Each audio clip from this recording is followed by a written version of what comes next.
Good evening traders, welcome to Wonderlam. இன்றைக்கி 30/7/2026 வியாழன்கிழமை. Sensex expiry மட்டும் கிடையாது, மாதத்தோடைய கடைசி கீழே வந்துட்டோம்.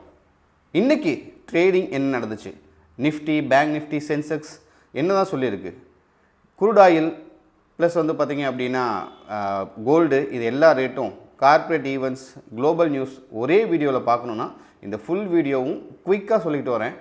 மறக்காமல் கடைசி வரைக்கும் பாருங்கள். Stay with Wonderlam. Let's start the today report for post market report.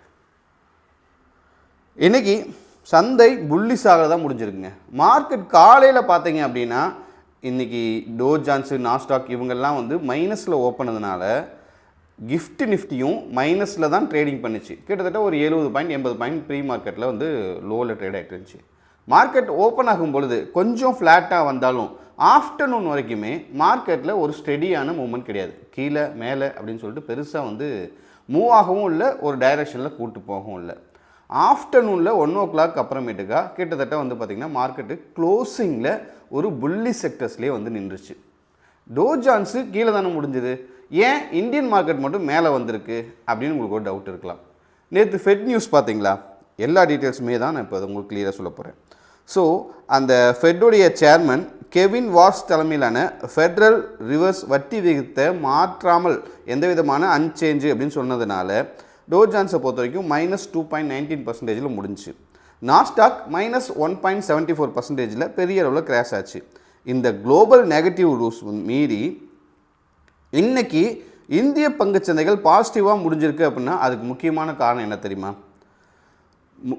Indian மார்க்கெட்டில் இருக்கக்கூடிய ஆட்டோமொபைல் செக்டர்ஸ், ஆயில் செக்டர்ஸ் கொஞ்சம் கேப் நல்லாவே பர்ஃபார்மன்ஸ் பண்ணி பாசிட்டிவாக கொடுத்துருக்காங்க. இன்னொரு முக்கியமான விஷயம், இத்தனை நாளாக எஃப்ஐஐ நம்மளே செல் பண்ணிக்கிட்டே இருந்தாங்க. நேற்று தான் எஃப்ஐஐ அண்ட் டிஐஐ 2 பேருமே சேர்ந்து பை பண்ணியிருக்காங்க. ஸோ அதனால் கொஞ்சம் மார்க்கெட் புல்லிஷ்காக இருக்குங்க. So automobile and gas sectors domestic buying FII கண்டினியூவாக பை பண்ண ஆரம்பிச்சிட்டாங்க. நிஃப்டி ரியாலிட்டியை மட்டும் சென்சிட்டிவ் செக்டர்ஸில் கொஞ்சம் ப்ராஃபிட் புக்கிங் நடந்திருக்கு.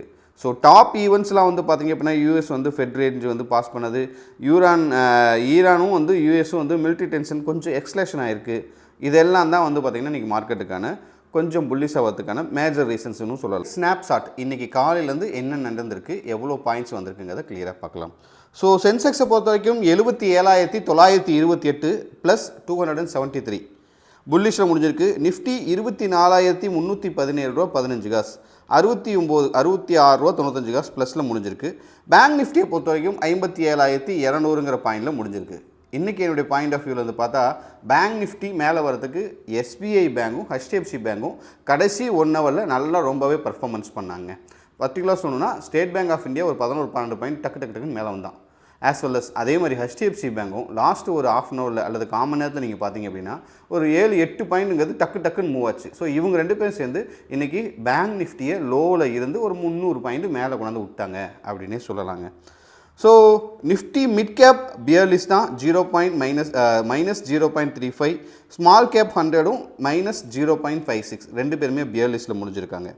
ஸோ இதிலேருந்து இன்றைக்கி என்ன சொல்கிறது அப்படின்னா லார்ஜ் கேப் ஸ்டாக்ஸ் இன்றைக்கி க்ரீனில் முடிஞ்சு நிஃப்டியும் பேங்க் நிஃப்டி இவங்களாத்தையும் கொஞ்சம் மேலே வரதுக்கு ஹெல்ப்ஃபுல்லாக இருந்திருக்கு.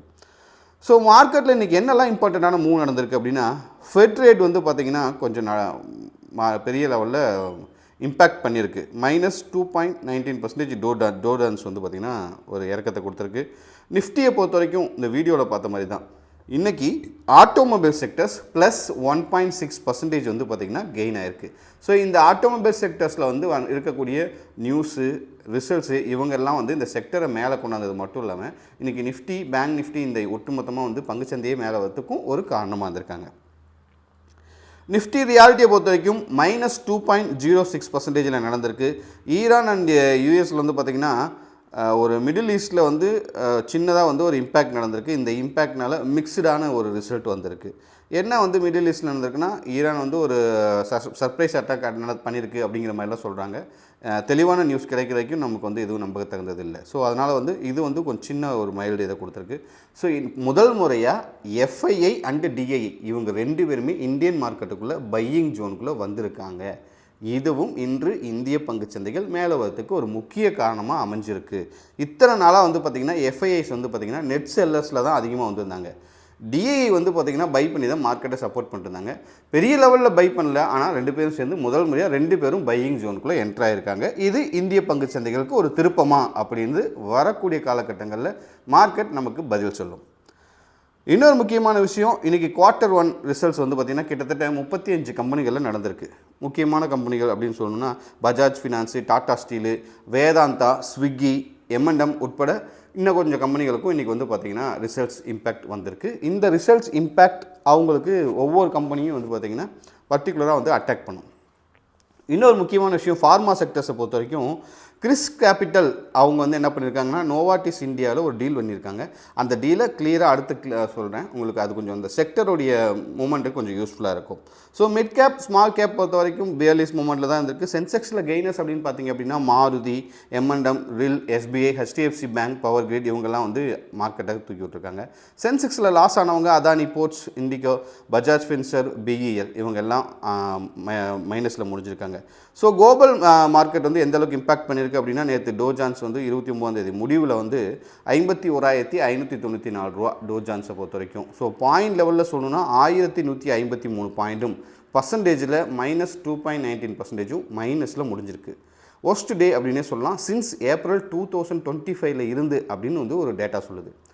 நாஸ்டாக்கை பொறுத்த வரைக்கும் 24,442 -1.74%.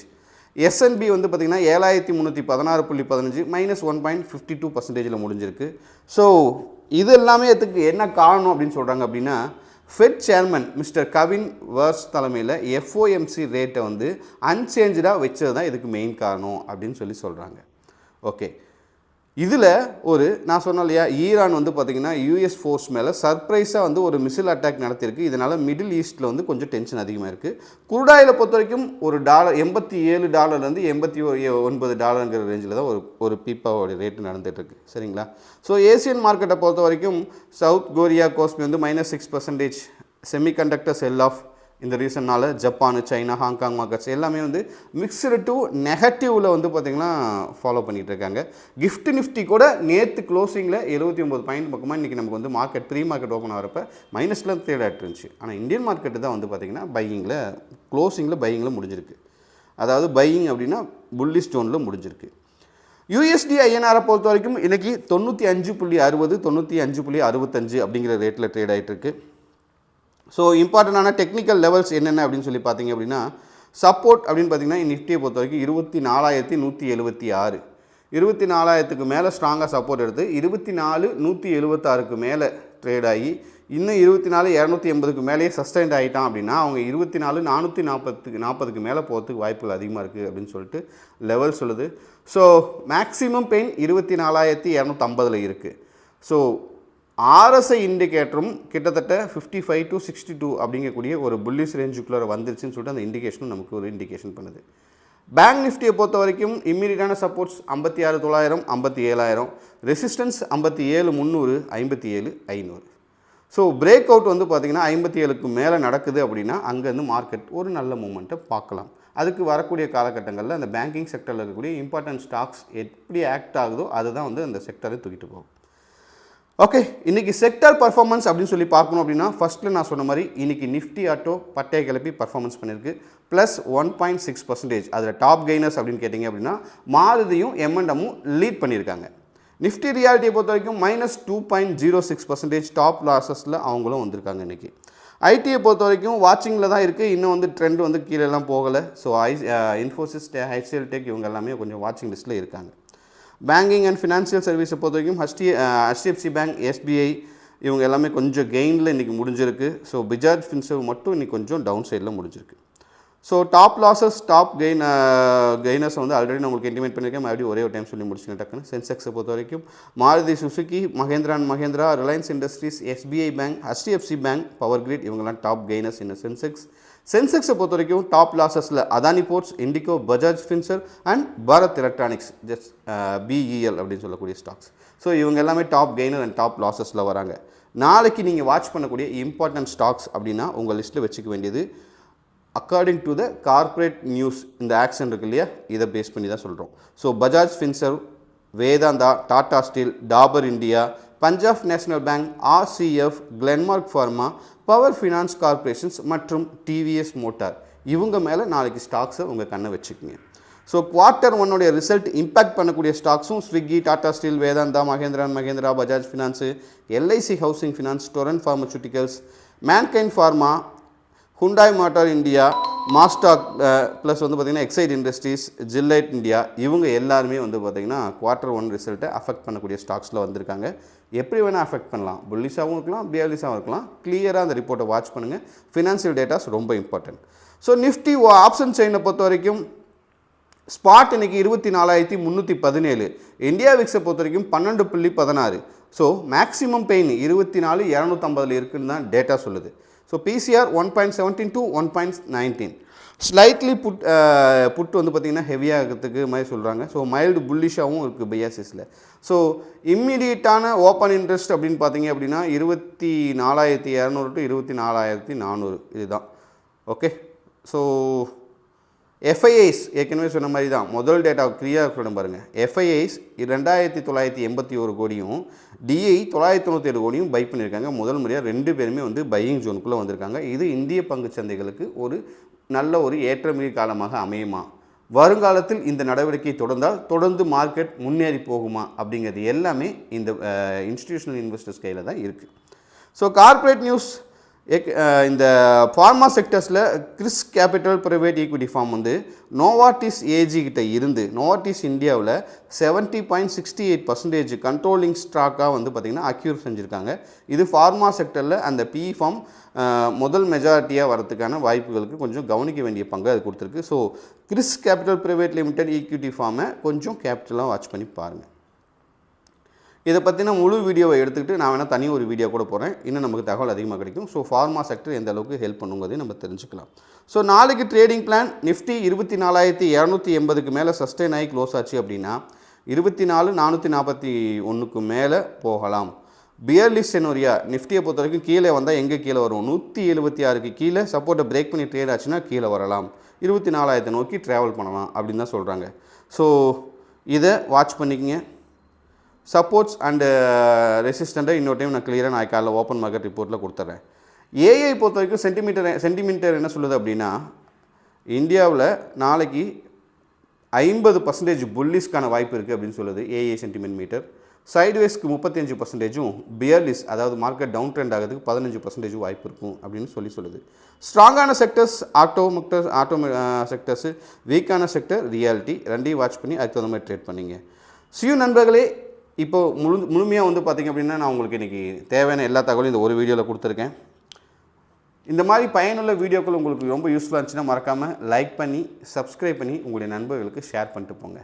நான் உங்கள் மதன், போஸ்ட் மார்க்கெட் ரிப்போர்ட்டுக்காக வண்டர்லாம்லேருந்து. தேங்க்யூ. Stay with as.